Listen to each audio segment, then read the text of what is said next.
नमस्कार दोस्तों, स्वागत है आप सभी का आज फिर एक नई कहानी में।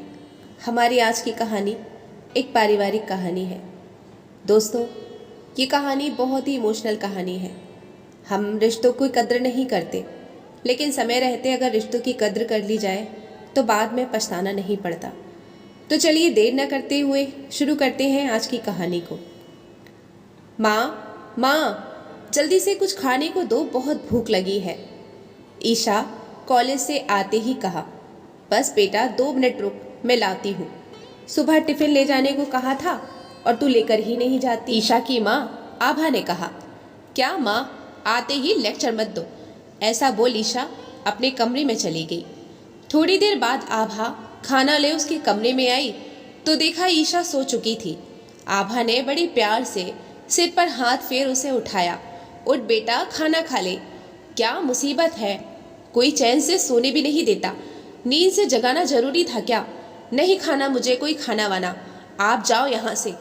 ये बोल ईशा पलट कर सो गई। आंखों में आंसू लिए आभा कमरे से बाहर आ गई। यही तो होता है अक्सर, कॉलेज जाती बेटी हो या एक बड़ी कंपनी में नौकरी करता पति, जब किसी को गुस्सा आता तो वह आभा बेचारी पर अपनी चिड़न या गुस्सा निकाल लेते और आभा बेचारी प्यार के 2 बोल को तरस कर सारा दिन पति बेटी के कामों में ही लगी रहती। आभा आभा, कहाँ हो यार? शाम को आभा के पति गौरव ने घर आते हुए आवाज़ दी। रसोई से निकलते हुए आभा ने कहा, आ गए आप? कैसा रहा आज का दिन? दिन विन छोड़ो, उससे तुम्हें क्या, कौन सा कुछ समझ आता है। मेरा बैग पैक करो, मुझे कंपनी के काम से 5-6 दिन के लिए कोलकाता जाना है।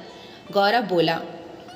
आभा भीगी आंखों से चुपचाप कमरे में आ गौरव का बैग लगाने लगी।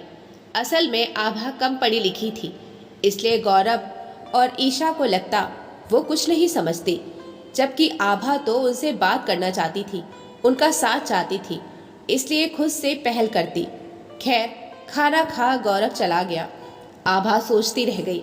आज तो डॉक्टर के जाने की बात हुई थी। कई दिन से आभा की आंखों के आगे अंधेरा छा रहा था और उसे चक्कर आने लगते थे। कई दिन से आभा बोल रही थी और गौरव टाल रहा था। आज किसी तरह तैयार हुआ, पर अब तो गौरव जा चुका था। तभी ईशा उठ के कमरे से बाहर आई और सोफे पर बैठकर टीवी देखने लगी। ईशा बेटा, मेरे साथ डॉक्टर के यहाँ चलो। तुम्हारे पापा जाते, पर उन्हें अचानक कोलकाता जाना पड़ गया। आभा उससे बोली। यार मम्मी, क्या मुसीबत है तुम्हें? कितनी बार कहा है खुद के काम खुद करना सीखो। हम खाली थोड़ी होते हैं, आपकी तरह 100 काम होते हैं हमें। ईशा झुल्लाते हुए बोली और फ़ोन में लग गई। आभा ने पर्स उठाया और अकेली चल दी डॉक्टर के यहाँ।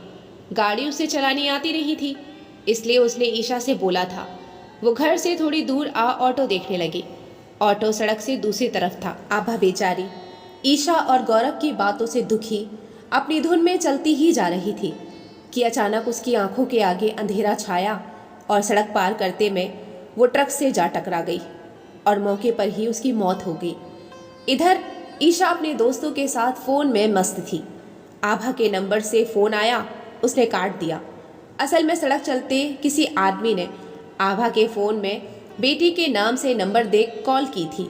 फिर उसने 2-3 बार मिलाया, तब झुंझला कर ईशा ने फ़ोन उठाया और बोली, क्या मुसीबत है मम्मी, आपको चैन नहीं है क्या?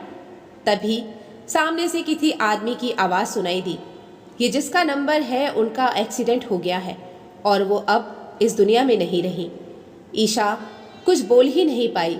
सामने से हेलो हेलो आप सुन रही हैं कि आवाज़ आ रही थी। थोड़ा संभल कर ईशा ने जगह पूछी और गौरव को फ़ोन किया और खुद वहाँ पहुँच गई। गौरव रास्ते से ही वापस लौट आया। आभा के चले जाने से घर अब पूरी तरह बिखर चुका था। हर तरफ एक सन्नाटा सा छाया हुआ था। अब आभा के प्रति अपने व्यवहार को याद करके ईशा और गौरव पछता रहे थे। उन्हें अब समझ आ रहा था, जिस आभा को वह बात बात पर झिड़का करते थे, उससे बात करना भी उन्हें मुसीबत लगता था। उसके बिना जिंदगी बिताना उनके लिए अब कितना मुश्किल हो गया था।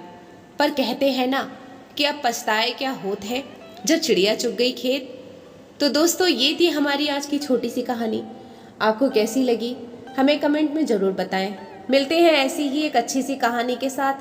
कहानी को यहाँ तक सुनने का आप सभी का बहुत बहुत धन्यवाद।